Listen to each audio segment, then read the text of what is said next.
Magandang buhay at magandang Pasko po sa inyong lahat. Ito ngayon ang inyong lola, si Lola Madam. At ngayon po ay December 7. At pagbalik ko dito mula sa isang halos isang linggo po ako yung nawala. Ganyan. Pero pagbalik ko, wow, nakaset up na yung aming Christmas tree. Ginawa yan ng aking anak, si Leia Rose. Yan. So kayo po, nakaset up na ba kayo ng Christmas tree? Yun yung tanong na dun sa kanta no? Merong senior na kanta si isang co-intercessor ko, si Ate Marina. Yun nga, na kayo ba yung nakaset up na ng Christmas tree? Ganyan. So bakit ba tayo may Christmas tree? Na po. Ngayon, para sa atin, yan ay isang simbolo ng Pasko. Na kung saan pinanganak ang ating Panginoong Jesus, no po. Alam niyo ba na na nasa sa 700 or 650 na before Christ ay yan po ay pinrophesy na po sa Bible, diyan sa Isaiah 9:6. Ano yung sinasabi sa Isaiah 9:6? Ano po? Sabi niya na, for to us a child is born, to us a son is given. Kanya.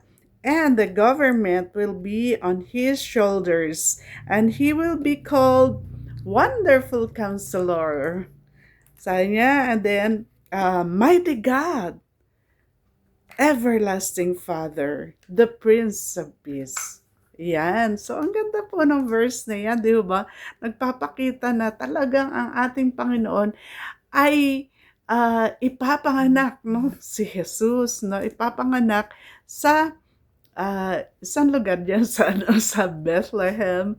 Ano po, at yan po ay tatawagin siyang Wonderful Counselor. Ayan, sabi niya ganon. He will be, and the government will be on his shoulders. Magiging ano po siya, siya yung ating gobernador. Pero yun po sa sa susunod pa na panahon. And then he will be called Wonderful Counselor. Isa po siyang kahangahangang tagapayo.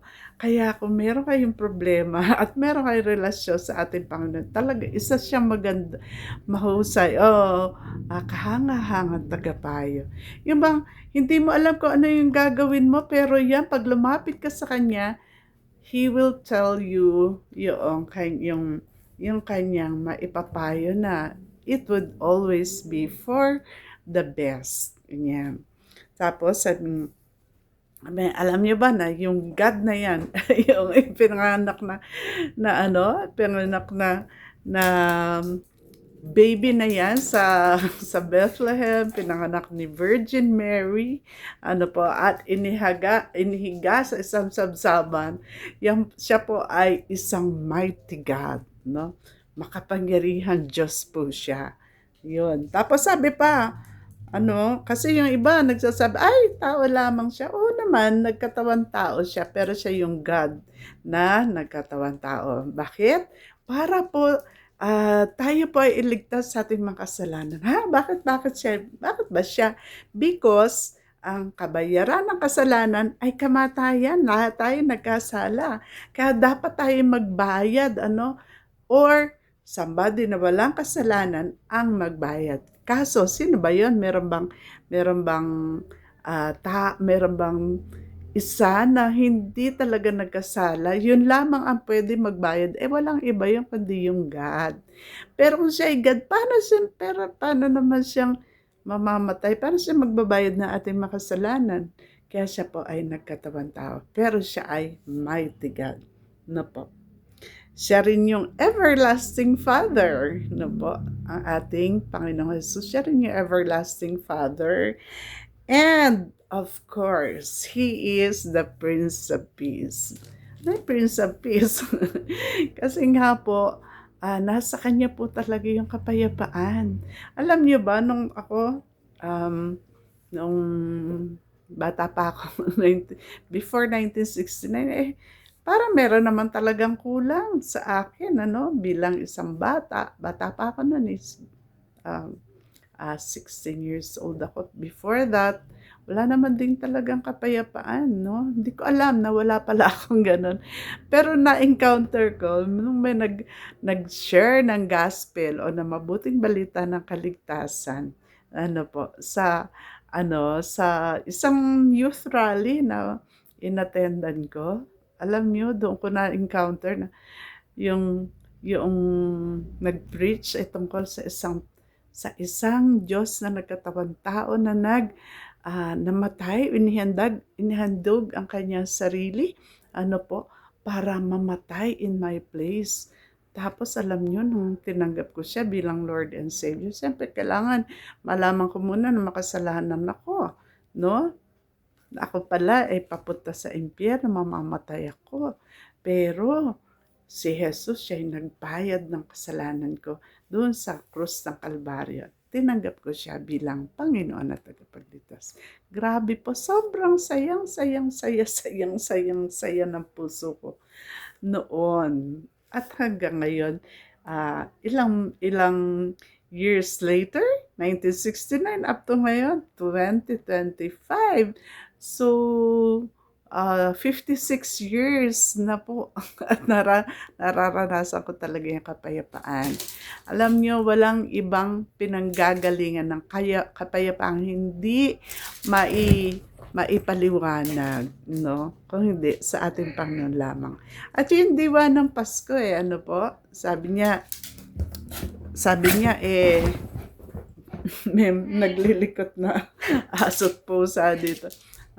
Nawala tuloy yung train of thought ko.